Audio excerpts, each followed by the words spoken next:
자, 우리 스바냐 3장 17절 자, 앞에 보시면서 다 같이 읽어보도록 하겠습니다.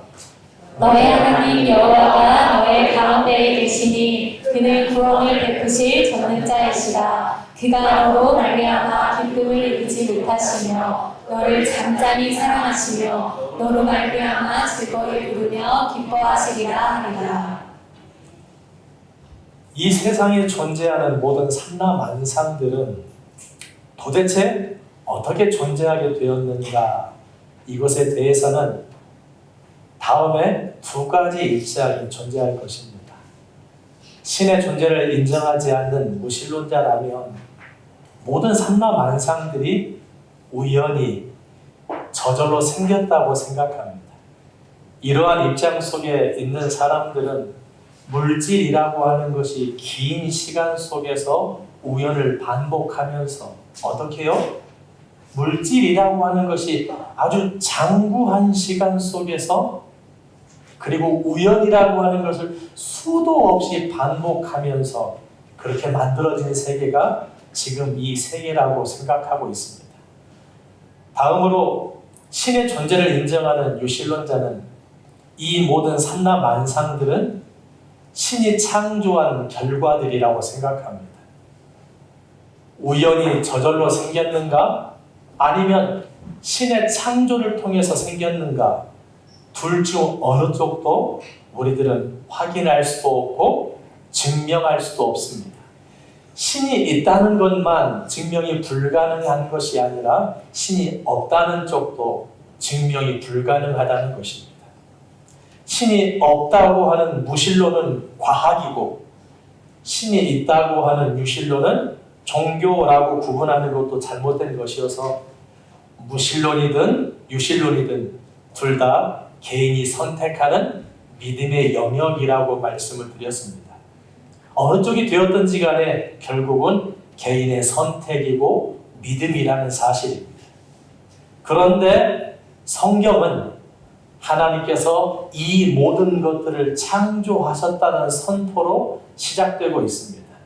그리고 하나님께서는 하나님의 존재하심과 창조하심에 대해서 계시해 주신 부분이 있기 때문에 인생들은 결코 핑계할 수가 없다고 말씀하고 계십니다.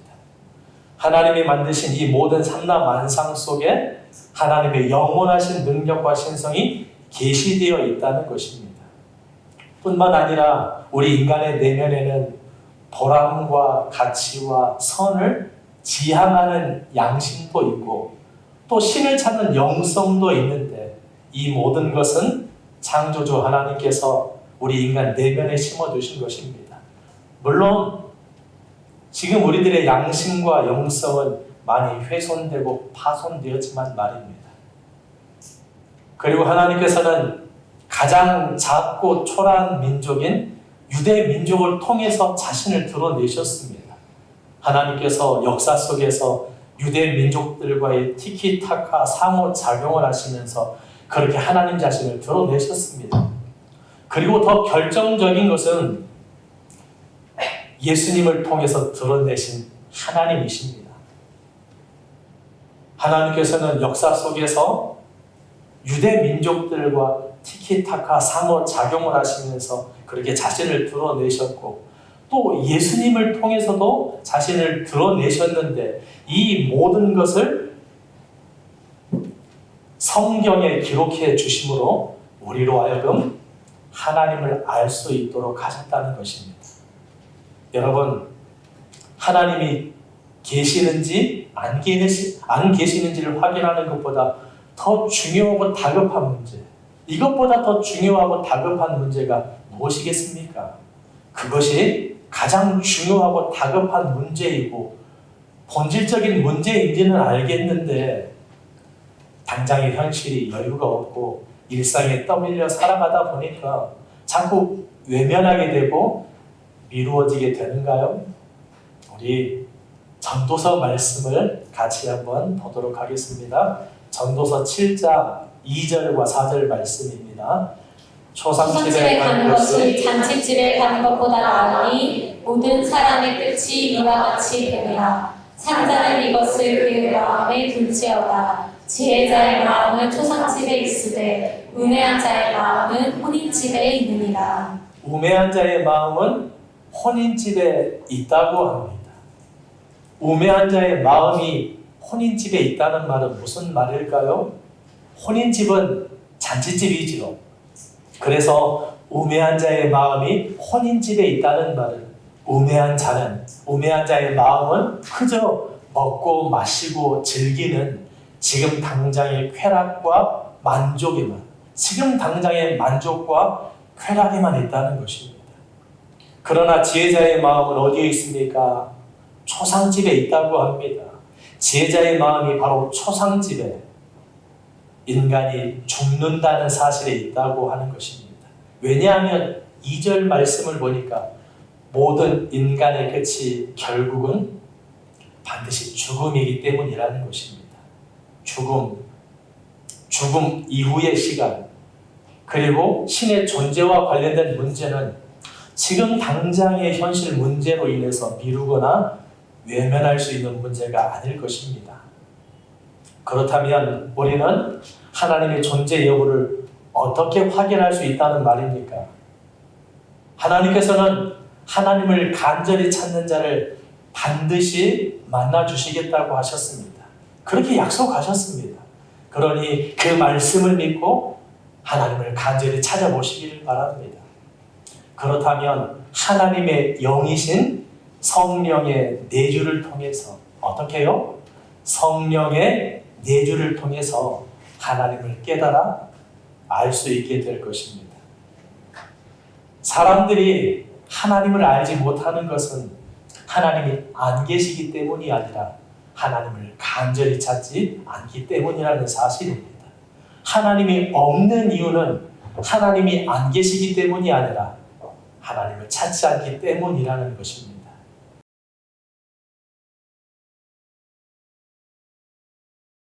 하나님께서는 성경을 통해서 이 모든 삼라만상을 하나님께서 창조하셨다고 선포하셨습니다. 그렇다면 창조받은 입장에서는 아니 창조주가 도대체 왜 무슨 생각으로 나라는 존재를 만들었을까? 이것에 대해서 아는 것은 반드시 필요한 일이라는 것입니다. 그래서 오늘은 하나님께서 나를, 우리 사람들을 왜 창조하셨고 어떻게 창조하셨는지에 대해서 살펴보도록 하겠습니다. 요한 1서 4장 16절은 이렇게 시작합니다. 하나님이 우리를 사랑하시는 사랑을 우리가 알고 믿었노니 하나님은 사랑이시라. 하나님은 사랑이라고 합니다. 사랑은 하나님의 대표적인 속성입니다. 그런데 이 사랑이라는 속성은 어떻습니까? 혼자서 가능한 것이 아니어서 반드시 대상이 있어야 한다는 것입니다. 그래서 사랑이신 하나님께서 사랑의 대상으로 창조한 것이 바로 사람들이라는 것입니다. 물론 사람들뿐만 아니라 창조하신 모든 삼라만상을 향한 하나님의 마음은 사랑이십니다. 그러나 사람은 특별히 그 존재 이유와 목적 자체가 사랑이라는 것입니다. 이렇게 사람들은 하나님께서 사랑의 대상으로 만드셨기 때문에 그래서 사람들만이 가지고 있는 특성이 있는데요. 어떤 특징들이 있는지 우리 살펴보도록 하죠.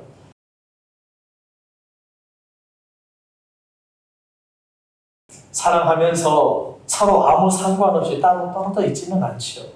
사랑하면 서로 연결되어서 함께 존재하게 되는데요. 그래서 사람이 하나님의 사랑의 대상으로 창조되었다는 말은 사람이란 하나님과 연결되어 있어야만 하는 존재로 그렇게 창조되었다는 말이 될 것입니다. 사람이란 하나님과 연결되어 있을 때 창조 목적과 생명을 제대로 누릴 수가 있습니다. 하나님과 단절되어 버리면 아무것도 아닌 존재가 되어버리는 것입니다. 이것을 가리켜서 흔히들 표현하는 말이 있죠. 물고기가 물을 떠나서 살 수 없게 창조된 것처럼 나무는 그 뿌리를 흙에 받고 살게끔 창조된 것처럼 사람이란 하나님과 연결되어 있어야만 제대로 살아갈 수 있는 존재로 창조되었다는 것입니다. 이 내용을 예수님께서는 어떻게 표현하고 계시느냐? 나무 가지가 나무에게 붙어 있어야만 하는 것처럼 너희들은 나에게 붙어 있어야만 하는 존재다라고 표현하고 계십니다. 요한복음 15장에서 예수님께서 하신 말씀이죠. 나는 포도나무요 너희는 가지라. 나를 떠나서는 너희가 아무것도 할 수 없습니다. 이렇게 말씀하십니다. 그러나 대부분의 사람들은 이런 예수님의 말씀에 조금도 개의치 않습니다. 예수님을 몰라도 아무런 문제가 될 것이 없고 예수님과 아무런 상관이 없이도 무엇이든지 다 할 수 있다고 생각하고 있는 것입니다. 그러나 예수님께서는 사람들이란 예수님을 떠나서는 아무것도 할 수 없는 존재라고 말씀하고 계십니다. 이 말을 다른 말로 하자면 예수님을 떠나서 예수님과 상관없이 하는 일들은 아무것도 아니다라는 말씀이 될 것입니다. 요한일서 4장 15절에 밑줄 그어진 부분을 보시면 하나님이 그의 안에 거하시고 그도 하나님 안에 거하느니라. 성경에 반복해서 기록되어 있는 말입니다. 그렇다면 하나님께서 우리 안에 거하시고 우리가 하나님 안에 거하는 상태는 어떤 상태일까요? 우리가 하나님과 함께하는 상태지요. 우리는 애시당초 창조되기를 하나님과 함께해야 하는 존재로 창조되었고 그런 상태일 때가 가장 본래적이고 원래적이며 그런 상태일 때 가장 평안한 안식과 풍성한 복을 누릴 수 있는 존재가 되는 것입니다.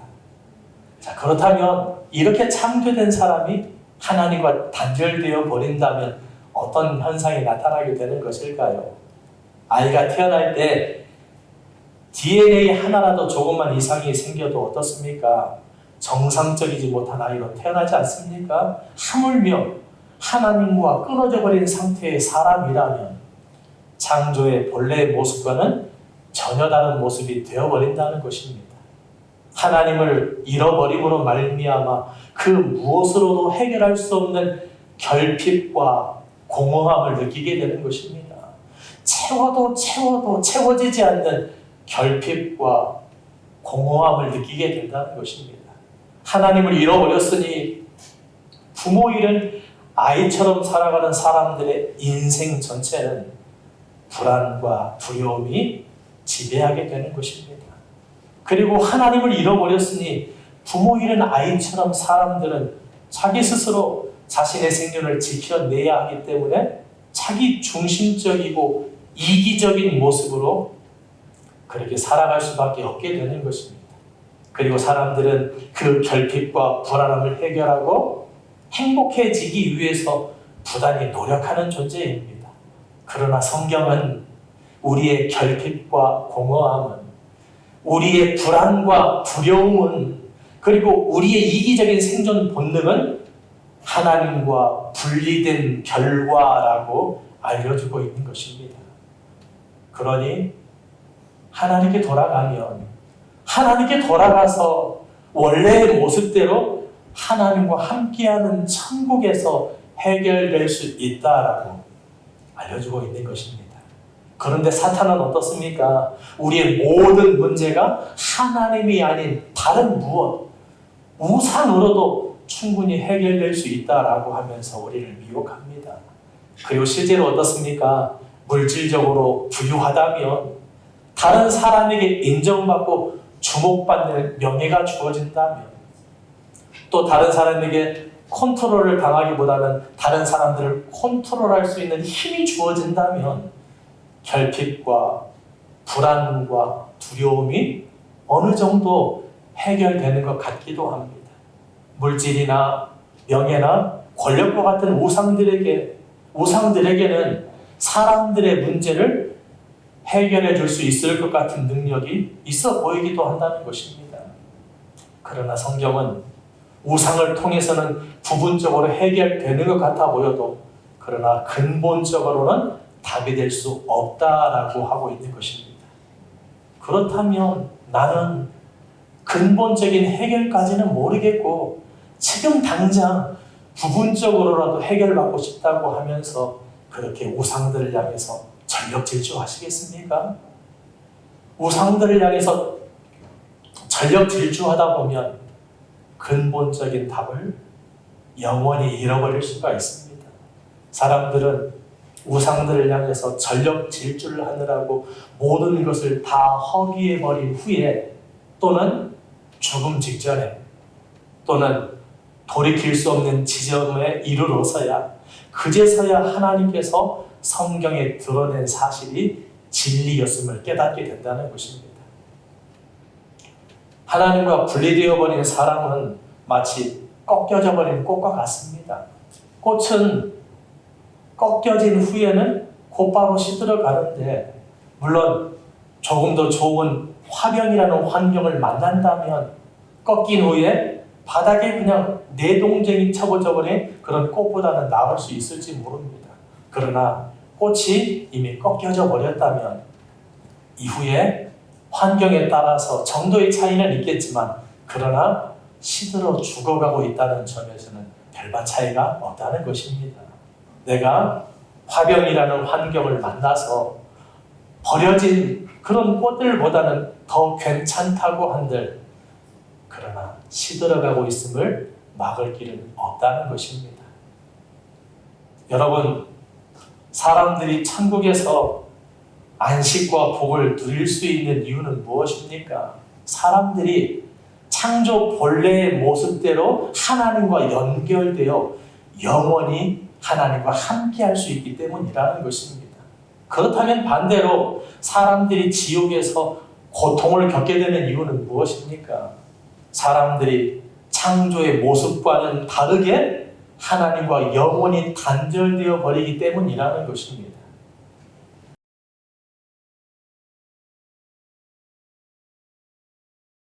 하나님께서 사랑의 대상으로 만드신 사람에게 어떤 특징이 있는가?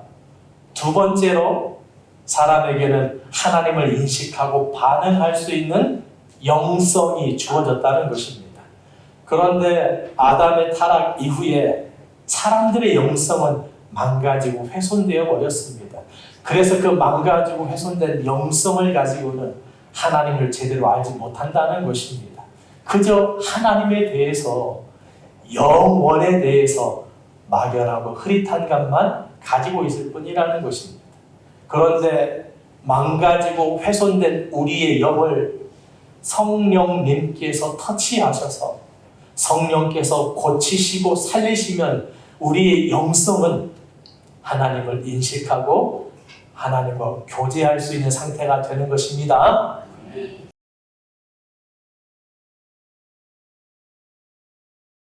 하나님께서 사랑의 대상으로 만드신 사람이기 때문에 나타나는 특징 세 번째는요, 인간에게는 자유의지가 주어졌다는 것입니다. 하나님께서는 사람을 사랑하시고 그리고 그 사람들에게도 하나님을 사랑할 것을 요청하셨습니다. 여러분, 예수님께서 율법의 첫째 되는 계명이 무엇이라고 하셨습니까? 마음과 성품과 목숨을 다하여 하나님을 사랑하라는 요청이었습니다. 그런데 사람들이 하나님의 사랑에 반응하면서 하나님을 사랑한다는 것은 하나님께서 입력해 놓으신 당연한 결과가 아니라는 것입니다. 하나님께서는 사람들에게 하나님을 사랑할 수도 있고 사랑하지 않을 수도 있는 자유의지, 하나님을 받아들일 수도 있고 하나님을 거부할 수도 있는 자유의지를 주셨기 때문입니다. 폭력적이거나 강제적인 어쩔 수 없는 상황에서 만들어진 감정이 사랑이 될 수 없습니다. 사랑은 사랑할 수도 있고 사랑하지 않을 수도 있는 자유로운 상황에서 사랑을 선택하는 것, 그것이 진정한 사랑이라는 것입니다. 그래서 하나님께서 사람들을 사랑하셨다는 말은 사람들에게 자유의지를 주었다는 말과 동일한 말이 될 것입니다. 여러분, 더 많이 사랑하는 쪽에서는 사랑하기 때문에 질 수밖에 없고 아플 수밖에 없는 부분이 있습니다. 하나님께서 사람들을 사랑하셔서 우리에게 주신 자유의지 때문에 하나님의 전능하심이 제한되고 하나님이 아프고 슬프고 하시는 것입니다. 하나님은 말씀하십니다. 내가 너를 찾아왔다. 내가 너희를 찾아왔다. 그리고 너희를 위해서 죽었단다. 내 사랑을 받아줄 수 있겠니? 하나님이 이 프로포즈에 사람들은 얼마든지 거절할 수 있습니다. 그러나 거절하게 되면 그 사람은 하나님이 없이 죽음을 넘어가야 하고 죽음 이후에도 영원히 하나님 없이 살아가게 될 것입니다. 하나님을 거절한 사람이 하나님 없이 죽음을 넘어가야 하고 죽음 이후에도 영원히 하나님 없이 지옥에서 살아가야 하는 것. 이것은 사람들이 자신의 자유의지로 자신 스스로 선택한 일관된 삶의 연속이라는 것입니다. 하나님께서는 하나님을 대적하고 하나님을 떠나버린 사람들을 직접 찾아오셨습니다. 그리고 그 사람들을 구원하기 위해서 십자가에서 죽으셔야만 했습니다.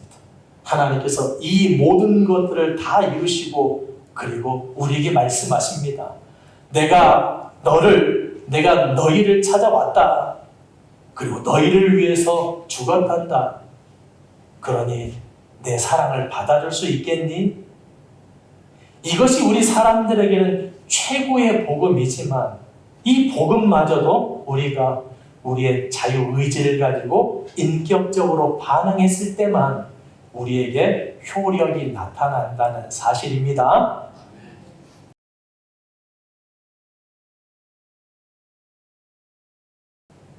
하나님께서 사랑의 대상으로 만드신 사람이기 때문에 나타나는 특징 네 번째는요. 하나님은 사람들을 가장 탁월한 존재로 만드셨다는 것입니다.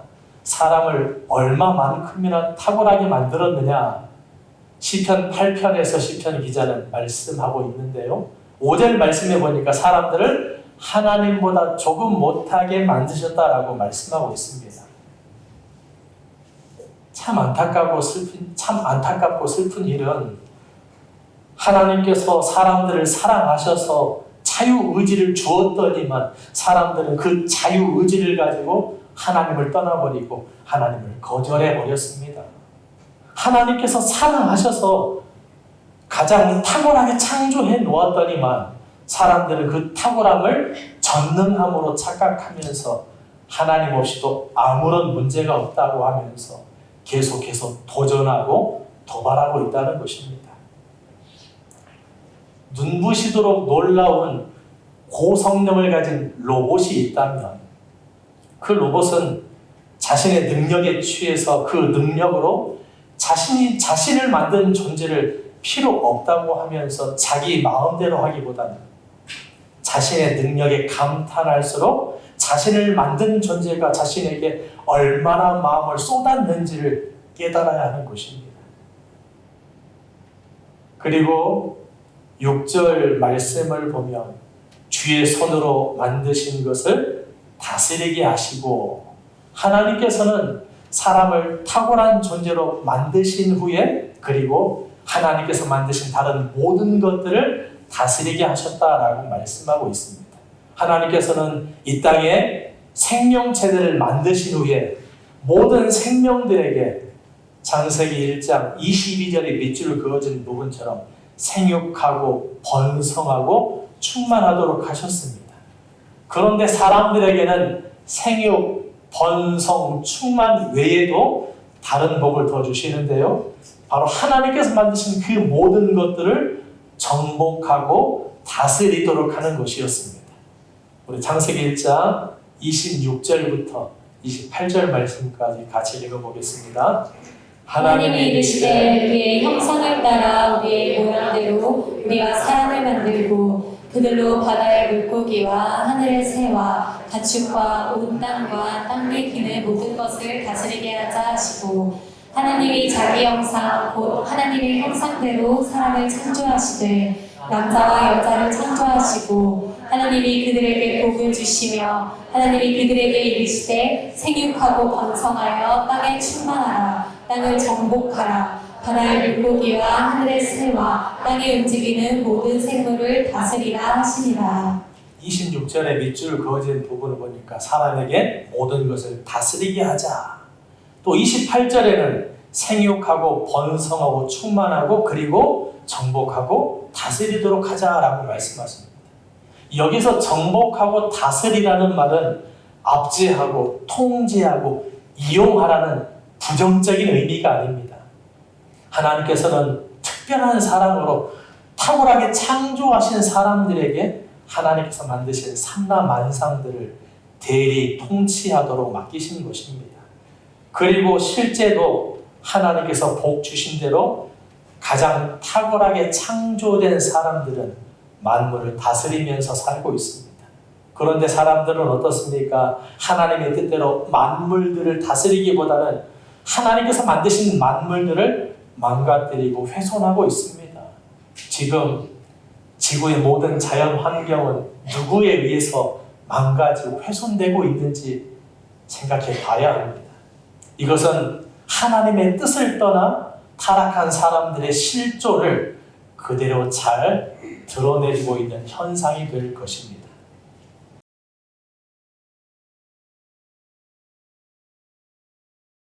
우리는 지금까지 사랑이신 하나님께서 사람을 사랑하기 위해서 만드셨기 때문에 사람이 어떤 특징을 지녔는가에 대해서 쭉 살펴보았습니다.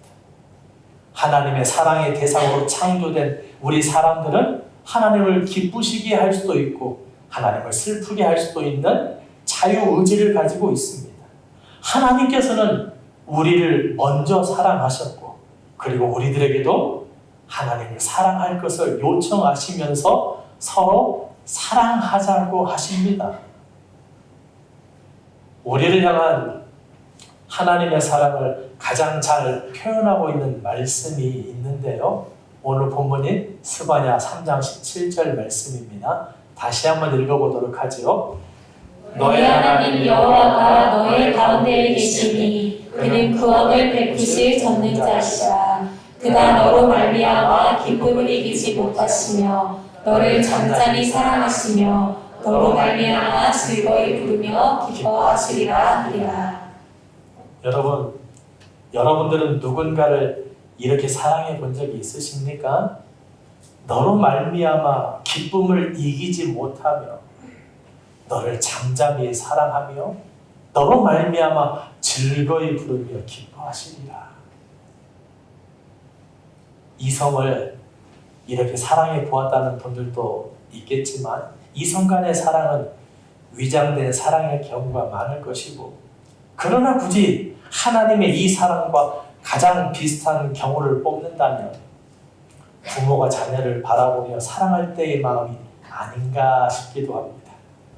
그러나 성경은 우리를 향하신 하나님의 사랑이 육신의 부모의 사랑과 비슷해 보이기는 하지만 그러나 그럼에도 불구하고 육신의 부모의 사랑이 하나님의 사랑에 미치지 못한다라고 하는 것을 마태복음 7장 11절에서도 잘 보여주고 있습니다.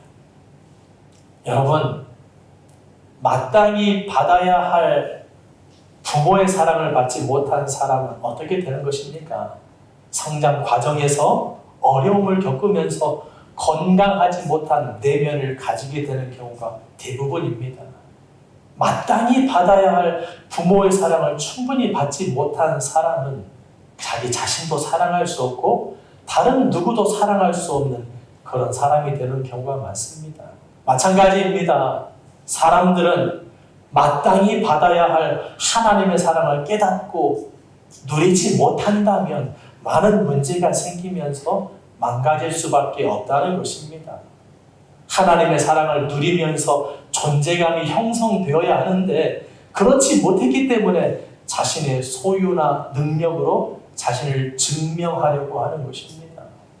많이 가지고 건강하고 아름다울 때는 자존감이 높다가도 예상치 못한 일로 건강이나 물질이나 지위를 잃어버리면 무너지는 자존감, 그 자존감은 진짜 자존감일 수 없다는 것입니다. 사람들은 자신의 소유나 능력으로 인해서 우월감과 열등감 사이를 왔다 갔다 하면서 항상 흔들리는 존재이고 거짓 자존감으로 인해 항상 불안한 존재들이 되어버렸습니다. 너로 말미암아 기쁨을 이기지 못하시며 너를 잠잠히 사랑하시며 너로 말미암아 즐거이 부르며 기뻐하시리라. 이렇게 놀랍고 감동적인 창조주 하나님의 사랑이 저와 여러분을 향해 있다는 사실을 깨닫는 것이 복인 줄로 믿습니다.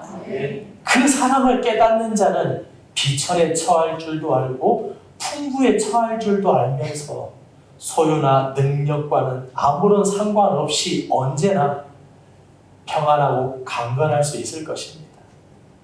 이런 측면에서 신앙생활이란 놀랍고 감동적인 창조주 하나님의 사랑이 우리 자신을 향해 있다는 사실을 실감해가는 과정이라고 말할 수 있을 것입니다. 놀랍고 감동적인 하나님의 사랑이 우리 자신을 향해 있다는 사실을 실감한 사람은 어떻게 되는 것일까요? 사랑으로, 그 하나님의 사랑으로 내면이 치유되고 건강해지고 강건해진다는 것입니다. 자신의 소유나 능력과는 무관한 진정한 자존감이 세워지고 자기 자신을 참으로 사랑하게 되고 그리고 다른 사람도 진정으로 사랑할 수 있게 되는 것입니다. 그리고 하나님의 사랑에 응답하고 싶은 간절함이 생기게 되는데요. 그러므로 그리스도인들이 행하는 자선과 구제와 헌신은 그 사람의 성품이 인정이 많아서 나타나는 결과가 아니라는 것입니다. 그리스도인이 하나님의 사랑을 누리면서 나타나는 결과들인 것입니다. 그리스도인이 포도나무가 되시는 예수님에게 붙어 그 가지가 되어서 그렇게 열매 맺는, 그렇게 맺어지는 열매들이라는 것입니다. 사람들은 하나님께서 사랑하고자 만든 피조물이기 때문에 사랑받고 사랑할 때 가장 행복하다는 사실입니다. 사람들은 타락한 이후에 제대로 사랑할 수 있는 능력을 상실해버려서 세상에는 위장된 사랑이 난무하고 심지어 부모의 사랑마저도 불완전하게 짝이 없는데, 그러나 그럼에도 불구하고 사람들은 어떻습니까? 계속해서 사랑을 꿈꾸고 시도하는 것입니다. 저는 여기에 모인 우리 모두가 우리를 향하신 그 하나님의 놀랍고 감동적인 사랑을 깨닫고 누릴 수 있기를 바랍니다. 단지 머리로 깨달아지는 것이 아니라 심령으로 깨달아지는 은혜가 성령님을 통해서 부어질 수 있기를 바랍니다. 그래서 하나님의 그 사랑으로 내면이 치유되고 참으로 자기 자신을 사랑하고 그리고 다른 사람도 사랑할 수 있으며 또 그 하나님의 사랑에 반응하고 응답하는 참된 그리스도인이 다 될 수 있기를 소망합니다.